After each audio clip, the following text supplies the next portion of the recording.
साधक साधिका का फिर से एक बार इस सत्र में स्वागत है। और हम सभी की तरफ से मैं गुरुजी से विनती करती हूँ कि आज का सत्र आगे बढ़ाइए गुरुजी।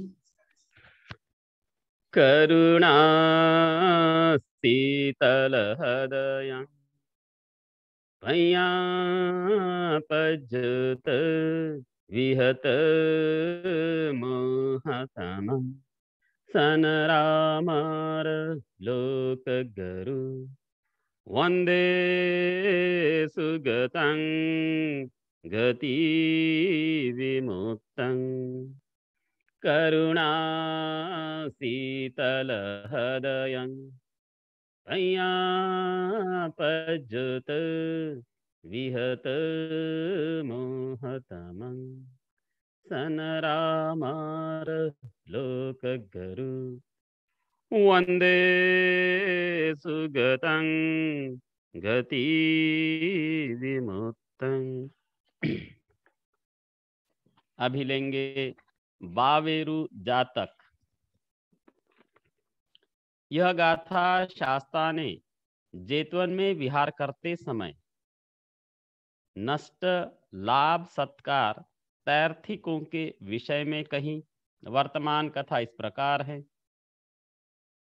बुद्ध के उत्पन्न होने से पहले तैर्थिकों को लाभ और यश की प्राप्ति होती थी। बुद्ध के उत्पन्न होने पर उनका लाभ और यश नष्ट हो गया। उनकी दशा ऐसी हो गई मानो जैसे सूर्य के उदय होने पर जुगनुओं की होती है। इस विषय पर धर्मसभा में वार्ता चली। शास्ता ने आकर पूछा, भिक्षुओं बैठे क्या बातचीत कर रहे थे? अमुक बातचीत। भगवान ने कहा, न केवल इस समय, पहले भी जब तक गुणवान पैदा नहीं हुए तभी तक गुणहीनों को श्रेष्ठ लाभ और यश मिलता रहा। गुणवानों के उत्पन्न होने पर गुणहीनों का लाभ सत्कार समाप्त हो गया। इतना कह पूर्व जन्म की कथा कही। अतीत कथा इस प्रकार है। पूर्व समय में वाराणसी नृप ब्रह्मदत्त के राज्य करते समय बोधिसत्व मोर की योनि में उत्पन्न हो, बड़े होने पर विशेष सुंदर हो जंगल में विचरने लगे। उस समय वाणिजन व्यापारी गण दिशा कौआ, जहाज पर स्थित दिशा का ज्ञान रखने वाला कौआ लेकर जहाज से बावेरु राष्ट्र गए।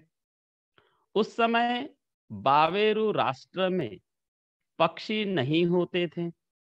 उस राष्ट्र के जो निवासी आते उस कौवे को पिंजरे में पड़ा देख कहते, इसके चर्म का वर्ण देखो, गले तक चोंच है, मणि की गोलियों जैसी आंखें हैं। इस प्रकार कौवे की प्रशंसा करते हुए उन्होंने उन व्यापारियों से कहा, आर्यों यह पक्षी हमें दे दो, हमें भी इसकी आवश्यकता है। तुम्हें अपने राष्ट्र में दूसरा पक्षी मिल जाएगा तो मूल्य देकर ले लो। 5 कारशापन लेकर दे दे, न देंगे। इस प्रकार क्रमशः बढ़ने पर 100 कारशापन तक पहुंचे। हमारे लिए यह बहुत काम का है, लेकिन तुम्हारी मैत्री का ध्यान है। कह 100 कारशापन लेकर उन्होंने दे दिया। उन्होंने उसे सोने के पिंजरे में रख नाना प्रकार के मछली, मांस तथा फला फल से पाला।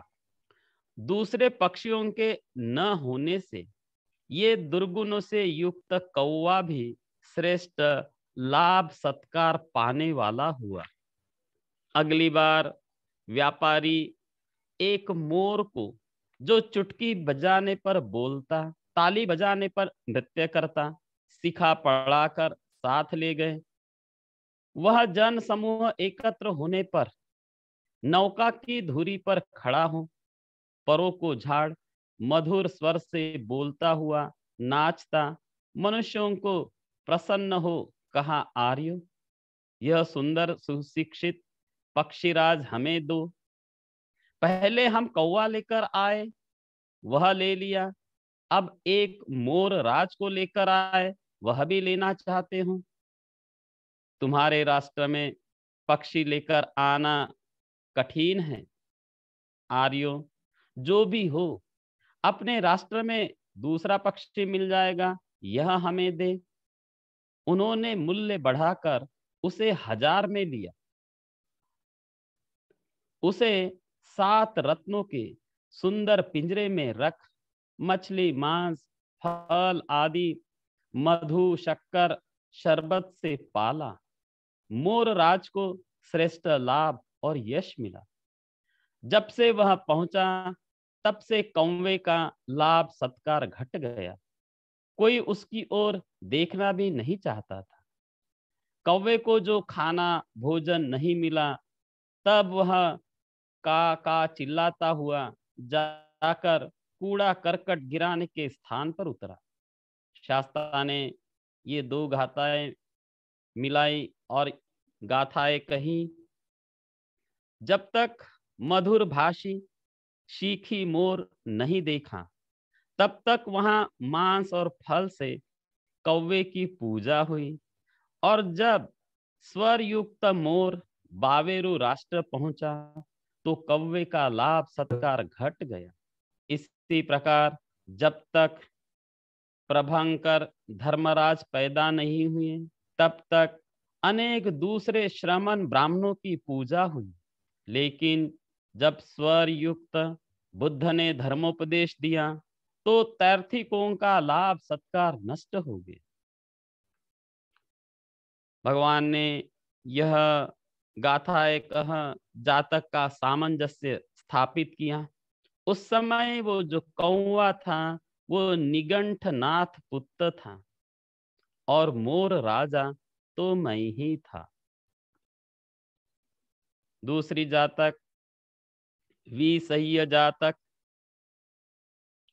यह गाथा शास्ता ने जेतवन में विहार करते समय अनाथ पिंडक के विषय में कही।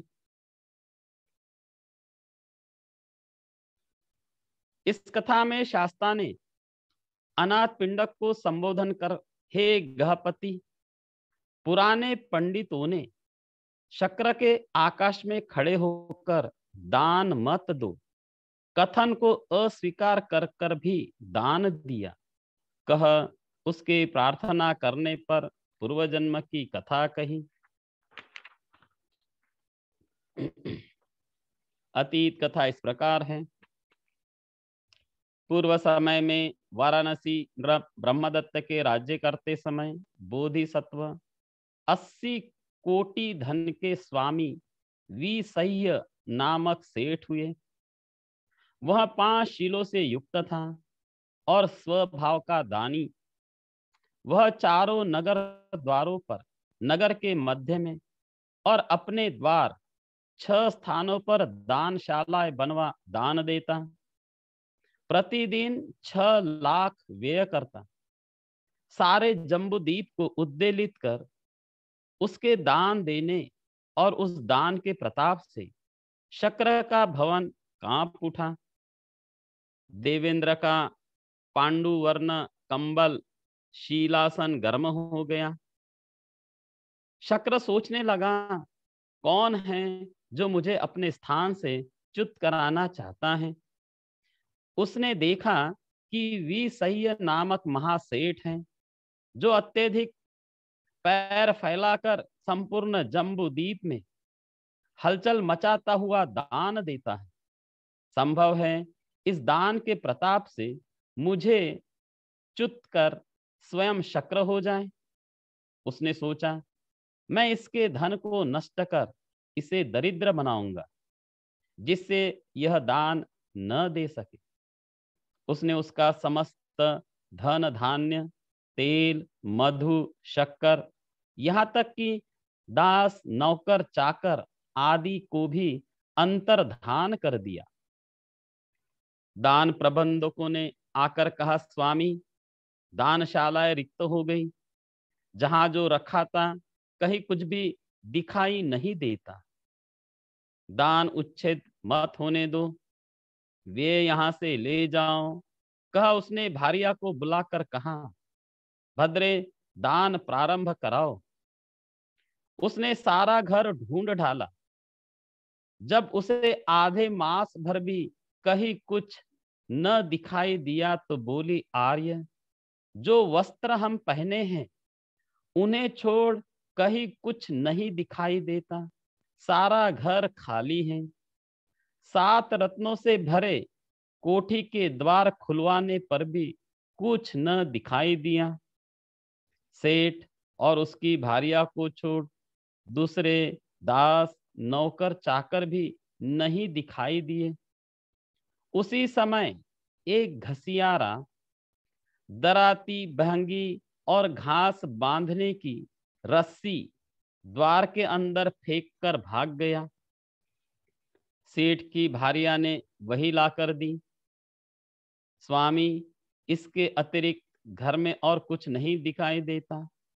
महासत्व ने कहा, भद्रे, इससे पहले मैंने कभी घास नहीं काटी है, लेकिन आज घास छील लाकर उसे बेच यथा योग्य दान दूंगा।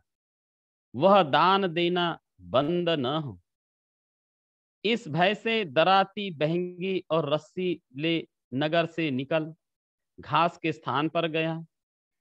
वहां घास छील 2 ढेरिया बांध बहंगी पर रखकर यह सोच नगर में विक्रय के लिए लाया कि एक अंश का मूल्य हमारे लिए होगा और दूसरे हिस्से के मूल्य से दान करेंगे।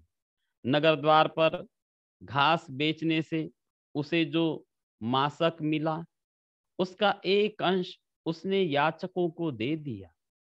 याचक बहुत थे, उनके मुझे भी दे, मुझे भी दे चिल्लाने पर दूसरा अंश भी देकर भारिया सहित वह उस दिन निराहार ही रहा। इस प्रकार 6 दिन बीत गए। 7वें दिन जब वह घास ला रहा था, निराहार रहते भोजन नहीं मिलने के कारण, अति सुकुमार होने के कारण माथे पर सूर्य के ताप के प्रभाव से आंखें चकरा गई। वह होश न संभाल सका और घास को बिखेर कर गिर पड़ा। शक्र उसके कर्मों को देखता हुआ विचार कर रहा था। उसी क्षण उसने आकाश में खड़े हो पहली गाथा कही, वीसह्य, तुमने पूर्व समय से दान दिए हैं। दान देते देते तुम्हारा धन का क्षय हो गया है। यदि भविष्य में दान देना छोड़ दे तो दान देने से संयत रहने पर तुम्हारा सारा धन तुम्हें प्राप्त हो जाएगा। महासत्व ने उसकी बात सुनकर पूछा, तुम कौन हो? मैं शक्र हूं। शक्र को स्वयं दान देकर, शील का पालन कर, उपोषित कर्म कर, 7 व्रतों को पूर्ण कर शक्रत्व को प्राप्त हुआ। लेकिन तुम तो अपने ऐश्वर्य के कारण दान को रोक रहे हो। यह अनार्य कृत्य है। इतना कह 3 गाथाएं कहीं। हे सहस्त्र नेत्र, दरिद्रता को प्राप्त हुए आर्य के लिए भी यह उचित नहीं है कि वह अनार्य कर्म करे।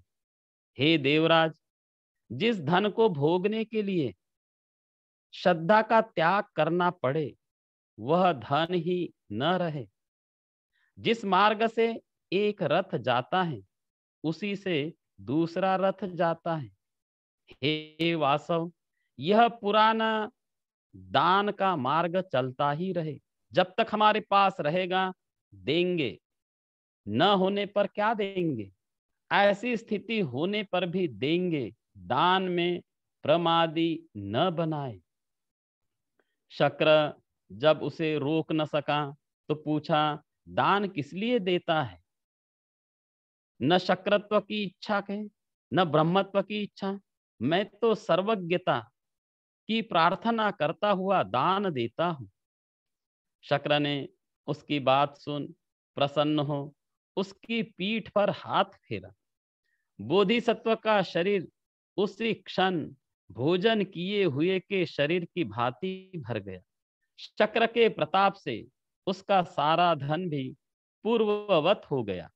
तब शक्र उसे अपरिमित धन दे और दान देने के लिए प्रेरित कर अपने निवास स्थान को गया। और वह कहता गया, महासेठ, अब तुम प्रतिदिन 12-12 हजार का दान दो। शास्ता ने यह धर्म देश न सुना जातक का सामंजस्य स्थापित किया। उस समय सेठ की भार्या राहुल माता थी और विषय तो मैं ही था।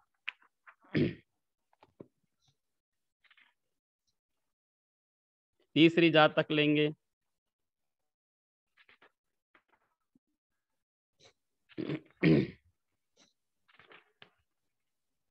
केशव जातक।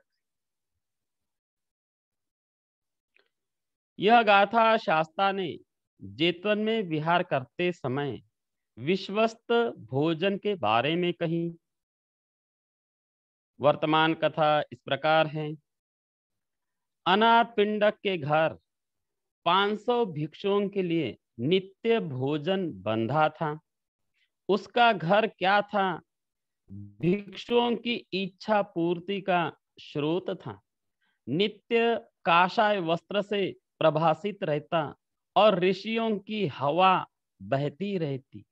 एक दिन राजा ने नगर की प्रदक्षिणा करते समय सेठ के घर भिक्षु संघ को देखकर सोचा, मैं भी आर्य संघ को नित्य भोजन दान कराऊंगा। उसने विहार जा शास्ता को प्रणाम कर 500 भिक्षुओं को प्रतिदिन भोजन दिया जाना निश्चित किया। उस समय से राजा के महल में भी नित्य भिक्षा दी जाने लगी। 3 वर्ष के पुराने सुगंधित शाली धान का भात होता है, किंतु विश्वास से स्नेह से अपने हाथ से परोसने वाले न थे।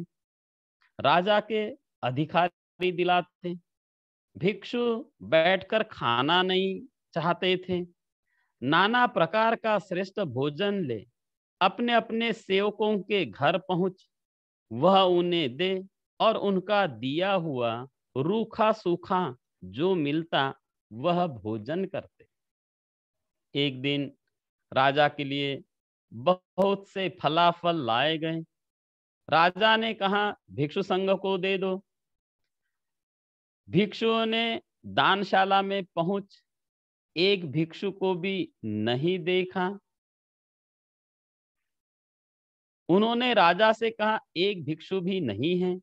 अभी तो समय है ना?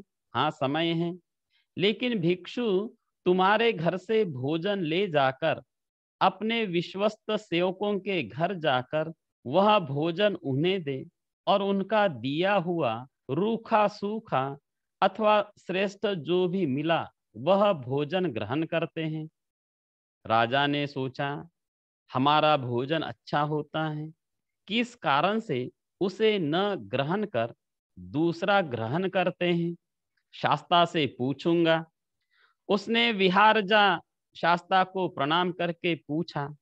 शास्ता ने उत्तर दिया, महाराज, भोजन में विश्वास ही प्रमुख है, मुख्य है। तुम्हारे घर विश्वास उत्पन्न कर स्नेह पूर्वक भिक्षा देने वाले के न होने से भिक्षु भोजन ले जाकर अपने अपने विश्वस्त स्थान पर ग्रहण करते हैं। महाराज, विश्वास के समान दूसरा रस नहीं है। अविश्वासी का दिया हुआ 4 प्रकार का मधुर रस विश्वासी के दिए गए हुए तक्र की भी बराबरी नहीं कर सकते। पुराने पंडितों ने रोग उत्पन्न होने पर राजा द्वारा 5 वैद्य कुलों की औषधि कराने पर भी स्वस्थ न हुए। विश्वस्त जनों के पास जा बिना नमक और सामक, निवार तथा यवागु और बिना नमक के ही पानी में उबाले पत्ते खाकर स्वास्थ्य लाभ किया। फिर उसके प्रार्थना करने पर पूर्व जन्म की कथा कही। अतीत कथा इस प्रकार है। पूर्व समय में वाराणसी नृप ब्रह्मदत्त के राज्य करते समय बोधिसत्व काशी राष्ट्र के ब्राह्मण कुल में पैदा हुई।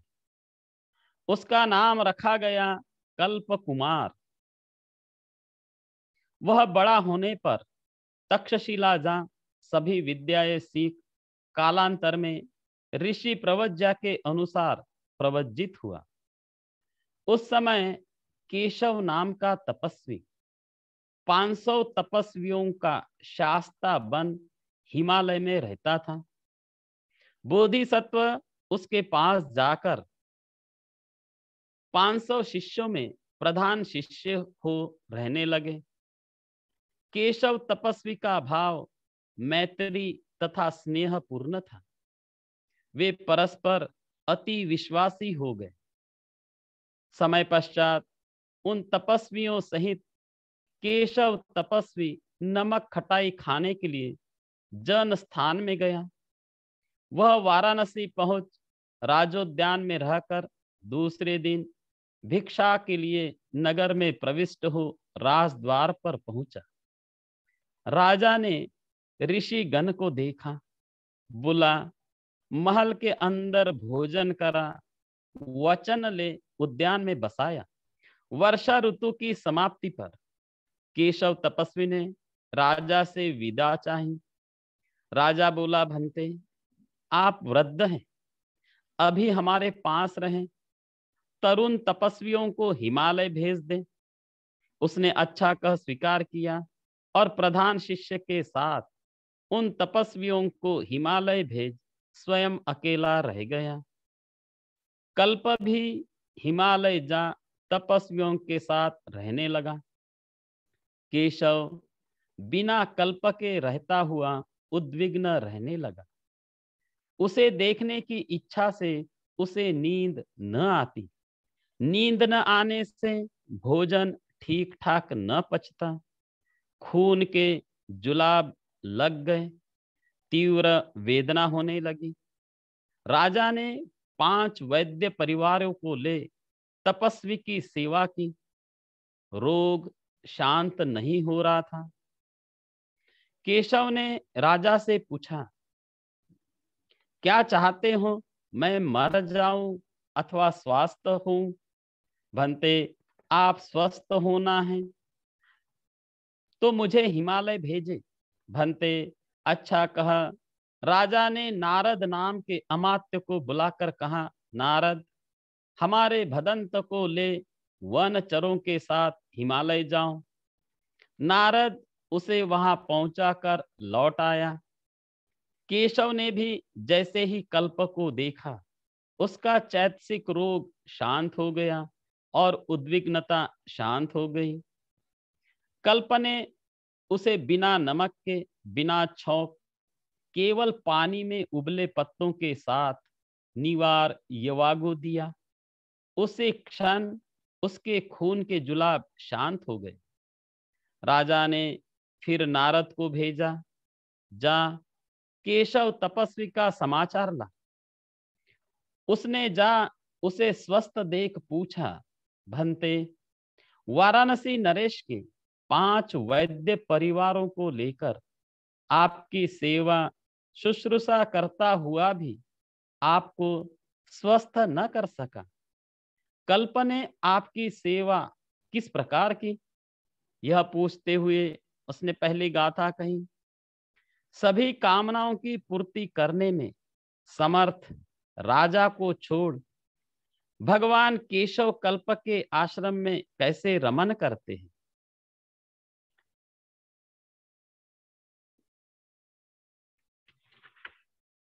इतना कहकर भी यह कहा कि कल्प ने मुझे बिना नमक के, बिना छौंक, केवल पानी में उबले पत्तों के साथ निवार यवागु पिलाया।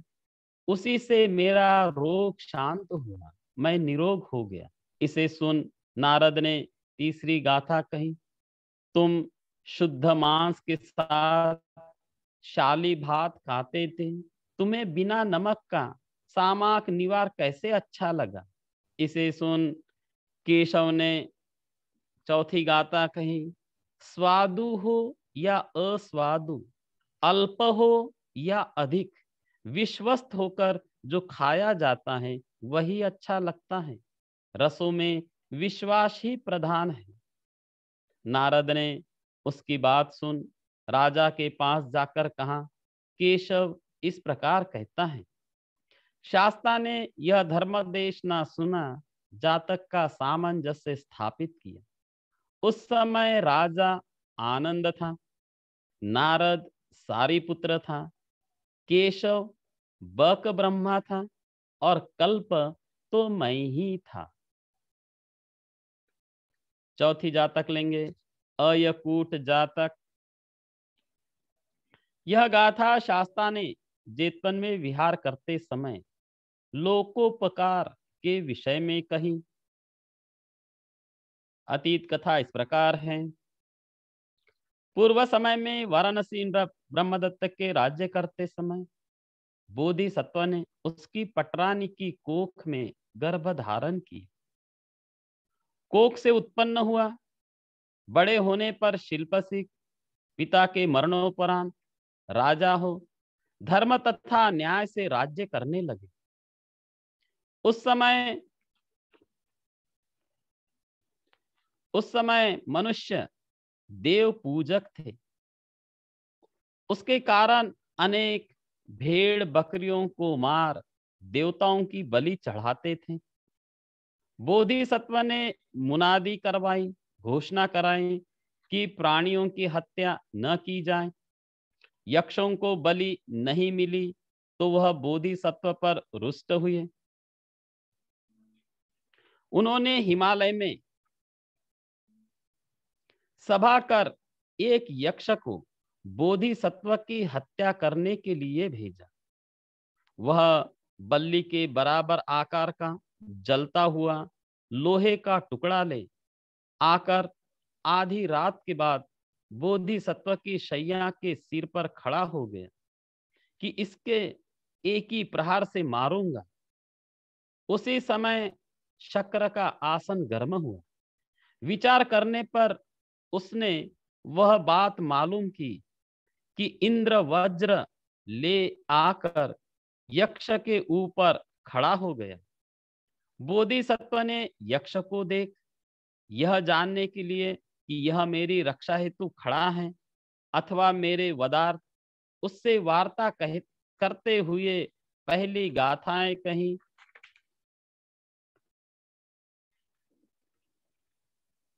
बढ़े अयस्कुट को लेकर तुम अंतरिक्ष में खड़े हो, सो तुम आज मेरी रक्षा हेतु तैयार है अथवा मेरे वदार्थ। बोधिसत्व यक्ष को ही देखते थे, शक्र को नहीं।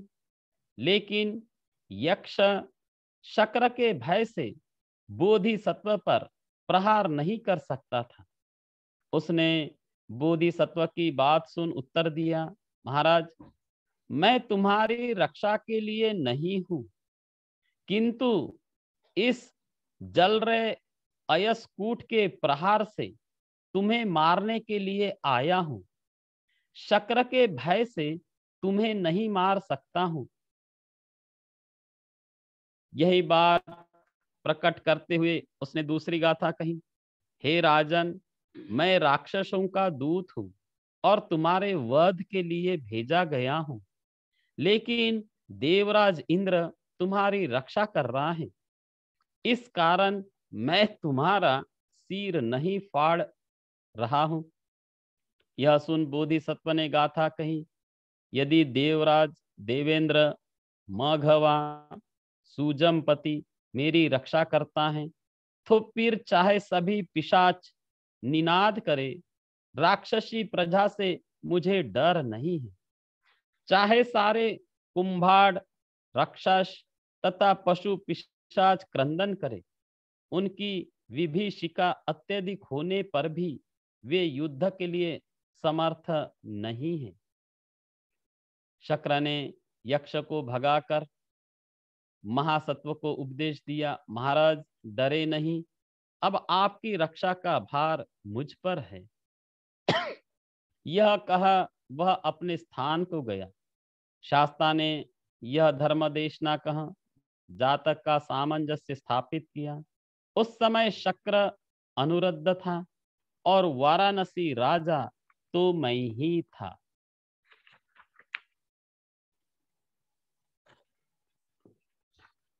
चार जातक हुई,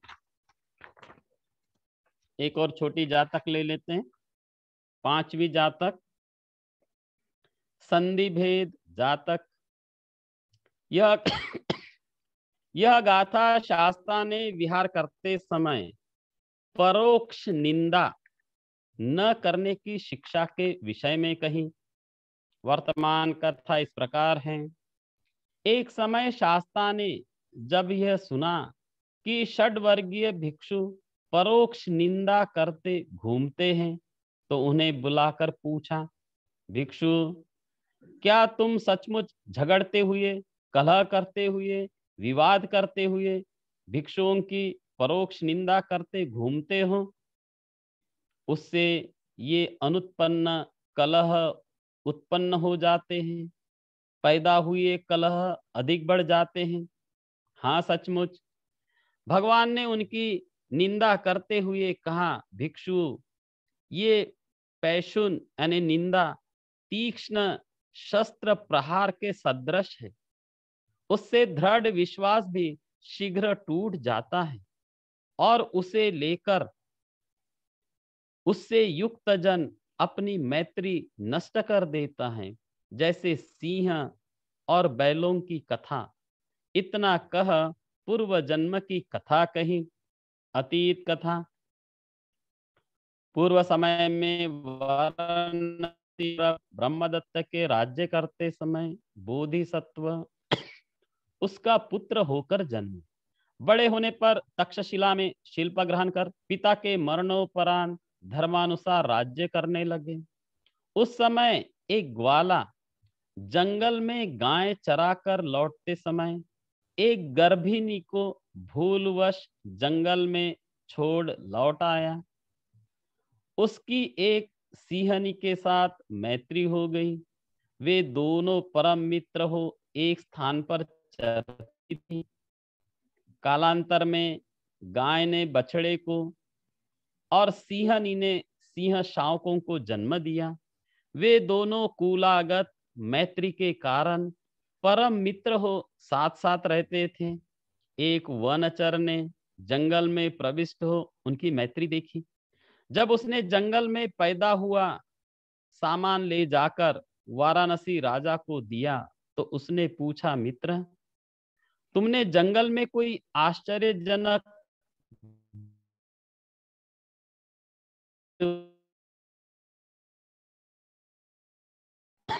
और एक बैल को परस्पर मित्र हो साथ साथ चरते देखा है। इनमें तीसरा आ मिलने पर विपत्ति आएगी। जब इनमें किसी तीसरे को देखा तो मुझसे कहना, देव अच्छा कहा। जंगली मनुष्य वनचर के वाराणसी जाने के पश्चात एक श्रृगाल सिंह और बैल की सेवा में रहने लगा। जंगली मनुष्य ने जंगल में जा उन्हें देखा तो सोचा कि अब तीसरे के आ मिलने से सूचना राजा को दूंगा। वह नगर गया। श्रृगाल ने सोचा, सिंह और बैल के मांस के अतिरिक्त अन्य कोई ऐसा मांस नहीं है जो मैंने न खाया हो। इनमें वैमनस्य उत्पन्न कर इनका मांस खाऊंगा। उसने यह तुम्हें ऐसा कहता है, यह तुम्हें ऐसा कहता है, कहा दोनों में परस्पर वैमनस्य उपजा कर उनकी स्थिति ऐसी कर दी कि शीघ्र ही लड़कर मर जाए।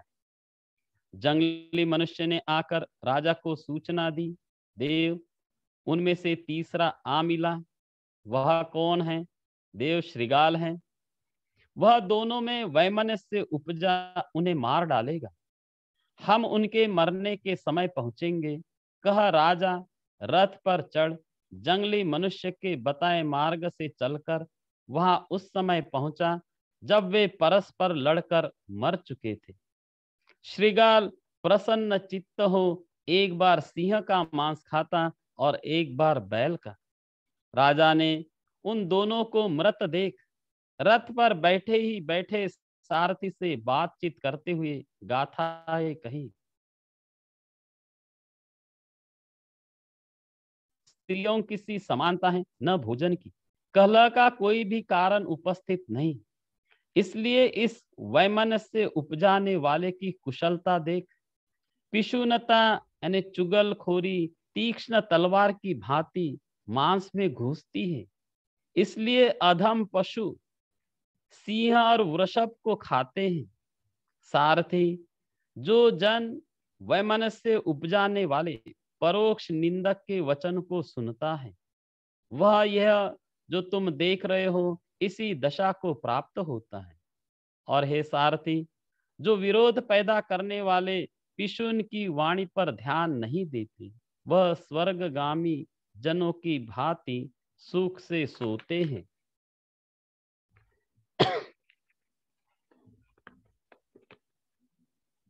इस प्रकार राजा गाथाएं कह सिंह के केसर, चर्म, नख, दाढ़ आदि लिवा नगर को गया। शास्ता ने यह धर्म देशना सुना, जातक का सामंजस्य स्थापित किया। उस समय राजा तो मैं ही था। तो इस तरह हमने आज 5 जातकें ली। जी गुरुजी, बहुत बहुत धन्यवाद गुरुजी आज की जातक कथा के लिए। किसी भी साधक साधिका का इस में कोई प्रश्न है या फिर इनको कुछ पूछना है तो आप हैंड रेज कर सकते हो, या फिर आपके जो भी प्रश्न है वो चैट बॉक्स में आप टाइप करके। शोभित जी, मैं आपको अनम्यूट कर देती हूँ।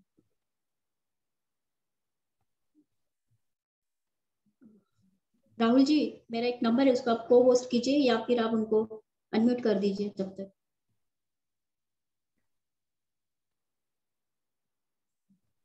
शोभित जी को अनम्यूट कर दीजिए पहले। प्रणाम गुरुजी। हाँ जी, बोलिए।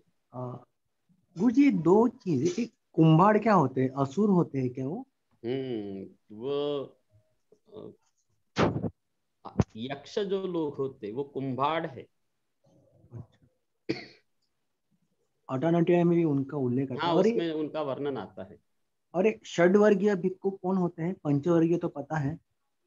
षड्वर्गीय मतलब जैसे वो 5 भिक्षु थे इसलिए पंचवर्गीय बोलते हैं। षड्वर्गीय दूसरे 6 भिक्षु थे, वो आपस में लड़ाई झगड़ा करते थे इसलिए उसको षड्वर्गीय भिक्षु बोलते हैं। तो गुरुजी, और एक साधना के बारे में प्रश्न पूछना था। जो हम लोग गुरुजी हमेशा कर्म संस्कार की बात करते हैं, जो हम लोग बनाते जाते हैं, तो इनका संचय होता है क्या? इसकी भी उत्पत्ति और व्यय होते रहता है कर्म संस्कार का? ये कहीं पे स्टोर हो जाता है चित्त के अंदर? जैसे हम लोग कहते हैं ना, देखो, अनुशयी क्लेश वाले संस्कार रहते हैं कि उनका संचय रहता है अंतर्मन की गहराइयों में। तो वैसे अंत्य संस्कार ये कर्म संस्कार हमारे संचय होते जाते हैं चित्त के अंदर? नहीं, जो हमारे पास जो पत्थर के लकीर वाले संस्कार रहते हैं वो वैसे संस्कार जमा हो जाते हैं, लेकिन ध्यान के द्वारा सारे कर्म संस्कारों को निकाला जा सकता है, बस और कोई ऑप्शन नहीं है। तो हमको अभी जो कर्म संस्कार करना है वो पानी की लकीर की तरह या बालू की लकीर की तरह पत्थर वाले कर्म संस्कारों को नहीं करना है।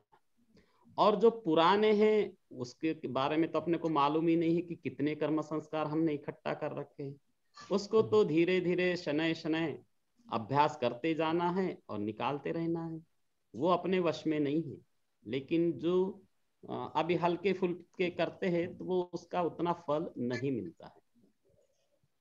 तो इनका कहीं पे स्टोरेज होता है क्या हाँ बिल्कुल है, वो तो ऐसा है। अभी ये जो लैपटॉप है, कंप्यूटर है, उसमें हार्ड डिस्क होती है, मेमोरी होती है। तो जो भी हम प्रोग्रामिंग करते हैं और उसमें सेव की बटन दबा दीजिए, सारा सेव हो जाता है। तो वैसे ये जो माइंड में सुपर कंप्यूटर है, ये हमारा जो चित्त है वो सुपर कंप्यूटर है। कुछ भी हम करें तुरंत सेव होता है, उसकी सेव की बटन भी नहीं दबानी पड़ती है। आपने किया कि वो सेव हो जाता है माइंड की मेमोरी में। अब वो मेमोरी कहाँ रहती है वो एक अलग इशू है ना। तो ये कर्म संस्कार कहाँ रहते हैं वो अलग इशू है, क्योंकि फिर चित्त के 4 खंड करेंगे तो वो सारे कर्म संस्कार वहां स्टोर्ड हो जाते हैं। हम दान करते हैं तो एक अच्छा कर्म संस्कार स्टोर्ड हो जाता है, और हम वाणी से शरीर से कोई बुरा कर्म करते तो एक कर्म संस्कार स्टोर्ड हो जाता है, तो वो मेमोरी में अपने आप फीड हो जाता है। क्योंकि गुरुजी मैं अभी एक क्लास सुन रहा था अभिधम्म का, तो उसमें कहते कहते उन्होंने कहा था कि कर्म संस्कार का भी उदय और व्यय हो जाता है, मतलब वो धारा के जैसा वो भी बहते रहते हैं, जैसे चित्त और चैतस्य का है रहती है, वैसे ही कर्म संस्कार भी होते हैं। उतना मुझे समझ में आया नहीं था उस बात को, तो इसलिए मैंने आपसे सवाल किया। धन्यवाद गुरु जी।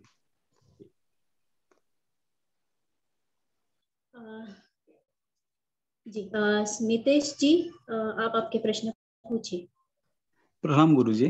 हाँ जी बोलिए। गुरु जी मेरा प्रश्न है कि जो पहले जातक में कहा था कि कौवे को पिंजरे में रखा था, वैसे अभी करंट लाइफ में लोग, बहुत से लोग ऐसे तोते पालते हैं और छतों पे कबूतर वगैरह पालते हैं, उन्हें कैद जैसे रखते हैं, तो वो कितना उचित है गुरु जी? क्या हमें पालना चाहिए क्या नहीं पालना चाहिए? नहीं, हमने पशु पक्षियों को पिंजरे में नहीं रखना चाहिए, उनको बल्कि मुक्त कराना चाहिए। या मान के चलिए कि कोई पशु पक्षियों को बेचता है तो हमने वो क्रय करना चाहिए और उसको खुले आकाश में छोड़ देना चाहिए, तो ये काम कर सकते हैं, लेकिन पिंजरे में बंद करके नहीं रखना।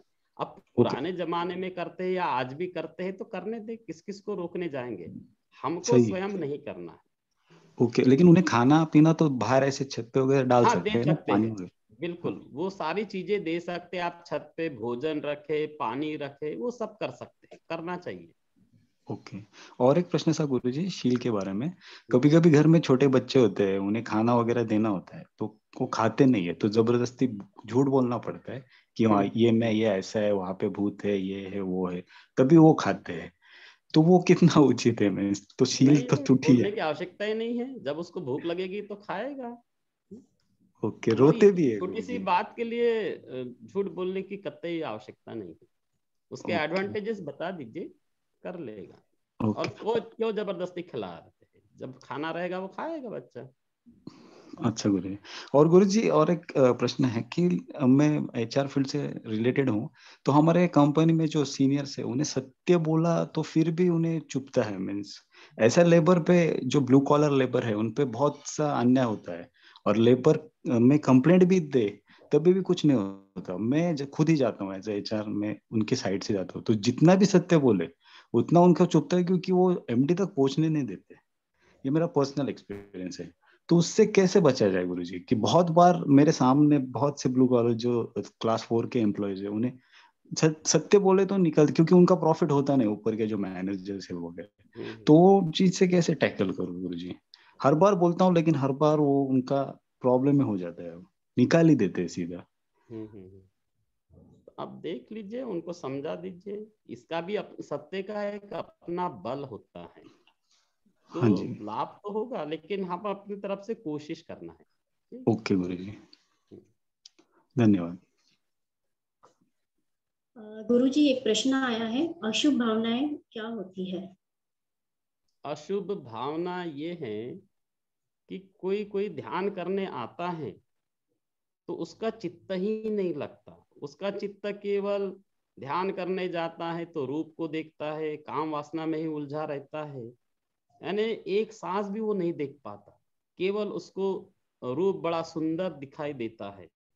तो उन लोगों को ये अशुभ भावना देते हैं कि देख, जिसको तू सुंदर समझता है तो ये शरीर सुंदर है ही नहीं, ये 32 प्रकार के अशुद्धियों से भरा पड़ा है, अपना भी और दूसरों का भी। तो उसको बोलते हैं कि थोड़ी देर इसका चिंतन कर, इस शरीर में क्या है।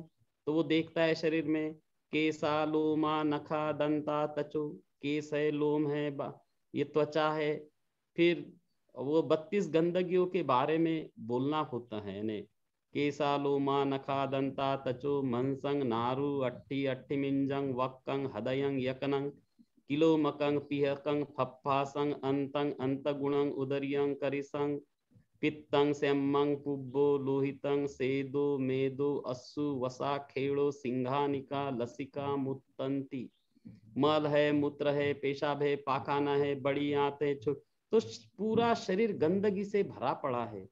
तो इस तरह से चिंतन करने से उसकी थोड़ी सी आसक्ति, शरीर के रूप के प्रति आसक्ति दूर हो जाती, तो उसको बोलते अशुभ भावना। तो वो भी भिन्न भिन्न तरह की होती हैं। सतीपट्ठान शिविर में इस संबंध में विस्तृत वर्णन किया गया है, तो सतीपट्ठान सुत्त भी देख सकते हैं। जी गुरुजी। गुरुजी एक प्रश्न आया है, वो पूछ रहे कि भोजंग सुत्त आप बोलिए और वो एक्सप्लेन भी कीजिए, ऐसा उनका कहना है। अभी 10 मिनट बाकी हैं, मैं भोजंग सुत्त बोल देता हूँ और बड़ा सिंपल है।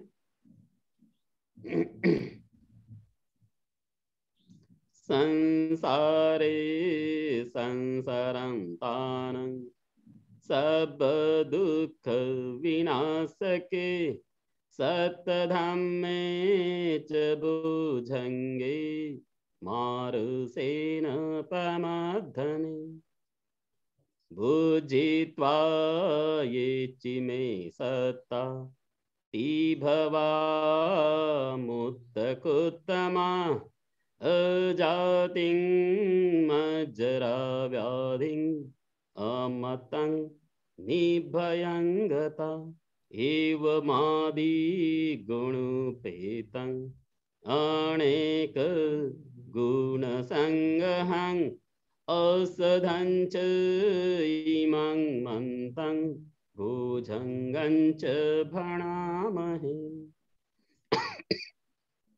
भुजंगो सति संखातो धम्माणं विचयो तथा वीर्यं पीतिपसद्धि भुजंगाच तथा परे समादुपेक्षा भुजंगा सतेते सबदस्सिना मुनिना सम्मदखाता भाविता बहुलीकता संवदन्ति अभियायं निबाणाय च बुद्धिया हितेन सज्जवज्जेन सुखीते होतु सर्वदा एकस्मिन् समये नाथो मोग्गल्लाणं च कश्यपं गिलाणे दुःखिते दिस्वा भुजंगे सतदेशै ते च तं अभिनन्दित्वा रोगामुञ्चिसुतं खणे एतेन सज्जवज्जेन सोथिते होतु सर्वदा एकदा धम्मराजपि घेलन्ने नाभिपीडितो चुन्दथेरेण तङ्गेव भणापेत्वान् सादरं सम्मोदित्वान् आबाधा तमहाबुट्ठसिठानसु एतेन सज्जवज्जेन सोथिते होतु सर्वदा पहीणाते च आबाधा तिण्णं नम्पीमहेशिणं मग्गाहता किलेशाव पत्तानुपतिधम्मतं एतेन सज्जवज्जेन सोथिते होतु सर्वदा। तो इस भुजंग सुत्त में एक समय भंते महाकाश्यप और मोग्गलैन बीमार हुए थे। भगवान गए, उन्होंने 7 भुजंग का उपदेश दिया और उसी क्षण उन्होंने उनका अभिनंदन किया और उसी क्षण उस रोग से उठ खड़े हुए। फिर एक समय भगवान स्वयं बीमार हुए। भगवान ने चुंदस्थविर को बुलाया और कहा कि ये 7 भोजंग के बारे में बता। और चुंदस्थविर ने बताया कि भगवान ने ये 7 भोजंग बताए हैं। तो उसका भगवान ने अनुमोदन किया और भगवान उससे क्षण रोग से उठ खड़े हुए। तो ये भोजंग सूत्र का महत्व है। जी गुरु जी, साधु साधु साधु। गुरु जी, एक प्रश्न आया है कि मंगल मैत्री और मेत्ता भावना अलग है या एक ही है? मेत्ता भावना और मंगल मैत्री एक ही है, अलग नहीं है। जी गुरु जी। गुरु जी, अब एक प्रश्न आया है, चेक कर लेती हूँ।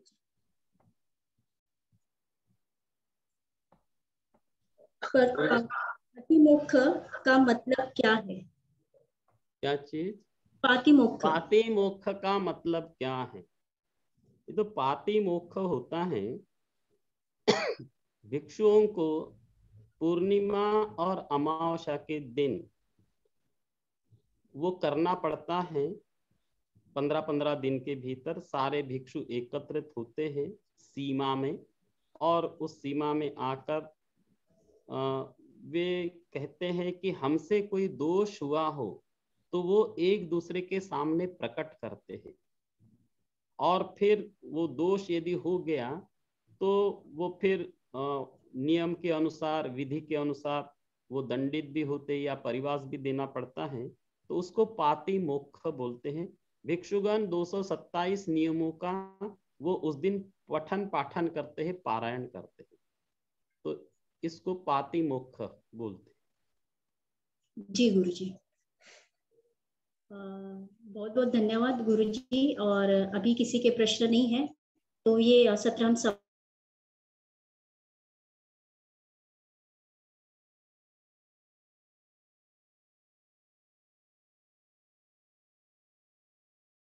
सर्वमंगलं रक्षन्तु सर्वदेवता सर्वधर्मानुभावेन सदा सुखी भवन्तु ते। भवतु सर्वमंगलं रक्षन्तु सर्वदेवता सर्वसंगानुभावेन सदा सुखी भवन्तु ते। महाकारुणिको नाथो हिताय सर्वपाणिनं पूरयत्वपारमी सर्वापत्तो सम्बोधिमुत्तमं। एतेन सच्चवज्रेन सोतिते होतु सर्वदा। जयन्तो बोधियामूले सख्यानं नन्दिवर्धनो एवमेव जयो होतु जयस्सु जयमङ्गलम्। अपराजितपल्लङ्के शीशे पूतो विपुक्कले अभिषेके सर्वबुद्धानं अगपतोपमोदति। सुनखतं सुमङ्गलं सुप्रभातं सुहुठितं सुखणो सुमुहूर्तो च सुइठं ब्रह्मचारिषु। पदक्षिणं कायकं वाचकं पदक्षिणं मनोकं पणिदीते पदक्षिणानि। पदक्षिणानि कृत्वा न लभन्ते ते पदक्षिणे ते अत्तलद्धा सुखिता विरुळा बुद्ध शासने। अरोगा सुखिता होत सह सभ्यैः ज्ञातिभिः। चिरं तिष्ठतु बुद्ध शासनं, चिरं तिष्ठतु बुद्ध शासनं, चिरं तिष्ठतु बुद्ध शासनं। साधु साधु साधु। बहुत बहुत धन्यवाद गुरु जी। सभी साधक साधिका को ये जो भी जातक कथा के बारे में और सूत्र पठन के बारे में जो भी डिटेल्स होंगी, 3-3 दिन का एक क्लास रहेगा, सेम टाइमिंग के रहेगा 8 से 9 बजे तक। तो ये क्लास हमारा सैटरडे संडे मंडे ये जातक कथाएं रहेगी, और ट्यूसडे वेडनेसडे थर्सडे ये हमारा सूत्र पठन रहेगा। तो फ्राइडे हमें एक दिन छुट्टी रहेगी। तो ये ऐसा शेड्यूल हुआ है। जो भी मैसेज है वो ग्रुप पे मिल जाएगा। और सभी साधक साधिका का फिर से बहुत बहुत धन्यवाद, क्योंकि जो हमारा संगदान का प्रोग्राम बंते जी कर रहे हैं वो चिमूर में भी हुआ है, वर्धा में जहाँ पे शिलानंद बंते जी रहते हैं वहां पे भी बहुत अच्छा से वो संपन्न हुआ है, और चंद्रपुर में भी हुआ है। तो आप सभी साधक साधिका का इसमें बहुत बहुत सपोर्ट रहा, और आप सभी आपकी दान पारमिता इसमें बढ़ा रहे हो, बहुत बहुत धन्यवाद। और जो भी आपके वहाँ पे रिलेटिव्स हैं आप उनको वहाँ पे भेज के इस जो संगदान हो रहा है उस पुण्य में आप उनका सहभाग देने के लिए बोल रहे हो, बहुत बहुत धन्यवाद। अगर बंते जी यहाँ पे हैं तो बंते जी आप कुछ मैसेज देना चाहेंगे साधक साधिका को? प्रीति, सब लोगों को बहुत बहुत आशीर्वाद, और काफी अच्छा रहा संगदाना का प्रोग्राम। और परसों के दिन हम लोगों ने जाते समय रामदेवी की जो बौद्ध भिक्षु थे उनको किया। उसके बाद में फिर चंद्रपुर में सभी बौद्ध भिक्षुओं को खाना खिला के उनको फिर संगदान किया गया। चंद्रपुर के और आसपास के जो अलग अलग डिस्ट्रिक्ट के तालुका लेवल से जो लोग आए थे, कुछ भंडारा से इधर से भी आए, और नागपुर से भी कुछ बौद्ध भिक्षु थे। उसके बाद में कल इवनिंग हम फिर जो शिलाराम भंते जी उनका मेडिटेशन सेंटर बन रहा है, तो काफी कम समय में बहुत बड़ा सेंटर बना है। तो शायद 7-8 साल के बाद में जा रहा हूँ मैं, पहले मैं वहां जाकर मेडिटेशन करता था। तो काफी डेवलपमेंट हुआ है। अगर उसके लिए भी कोई अगर उनको अगर सपोर्ट कर सकता हूँ, तो भंते जी फॉरेस्ट मॉनेस्ट्री जैसा ही है।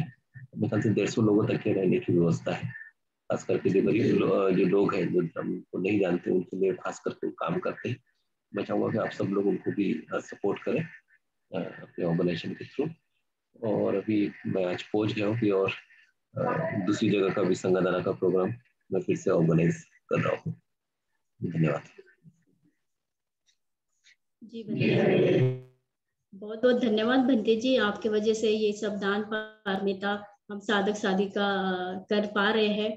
और जहाँ पे भी ये दान हुआ है, भंते जी ने जहाँ पे ये दान दिया है, वो सब जो भंते हैं वो दुकानदारी है, वो जंगल में ही रहते हैं। तो सही पर्सन के पास सही वक्त में अगर दान जाता है तो वो ज्यादा फल मिलता है उसका। क्योंकि ज्ञान ज्योति भंते जी भी दुकानदारी है और शिलानंद भंते जी भी दुकानदारी है। तो इस जगह पे आपका दान पहुंच रहा है जहाँ पे आप जा भी नहीं सकते हो, शायद आपको किसी को पता भी नहीं है कि भंते जी ने जाके कहाँ पे ये दान दिया है। तो हम सभी साधक साधिका के तरफ से बहुत बहुत साधुवाद करते हैं भंते जी, और आपका भी बहुत बहुत यहाँ पे धन्यवाद ज्ञापन करते हैं कि आप ये बहुत बड़ी संधि हम साधक और साधिका को उपलब्ध कर रहे हैं। साधु साधु साधु। अगर किसी के कुछ भी प्रश्न इस जो भी शेड्यूल है या फिर आप कुछ पूछना चाहते हैं तो मेरा कांटेक्ट नंबर आपके पास है, आप मुझे कभी भी फोन कर सकते हो। और जो आगे का संगदान होगा पुणे या फिर बॉम्बे, जहाँ पे भी होगा तो वो भी हम आपको इस सेशन के मार्फत आपको अपडेट करते रहेंगे। तो अगर किसी का तो अभी तो किसी के कुछ प्रश्न नहीं है तो जरूर हम ये यहाँ पे ही रुकेंगे ये सत्र में। तो एक बार मैं आपको सत्र कैसे रहेंगे वो मैं शेड्यूल आपको बता देती हूँ। सैटरडे, संडे और मंडे ये हमारे जातक कथाएं रहेंगी, और ट्यूसडे, वेनसडे और थर्सडे ये हमारे सुत्त पाठ रहेंगे। सेम टाइमिंग पे रहेंगे 8 से 9 बजे तक। इनकेस कभी बीच में अगर नहीं होता है तो आपको अपडेट वहां पे मिल जाएंगे। तो सभी साधक साधिका का इस सत्र को जुड़ने के लिए बहुत बहुत धन्यवाद। कल भी ये सत्र रहेगा, आप सभी लाभ लीजिए इस सत्र का, और उस मंगल मैत्र के साथ आप सभी खुश रहिए, साधना में आगे बढ़िए और आपकी पारमिता पुष्ट कीजिए। इसी मंगल मैत्री के साथ मैं ये सत्र यही समाप्त करती हूँ।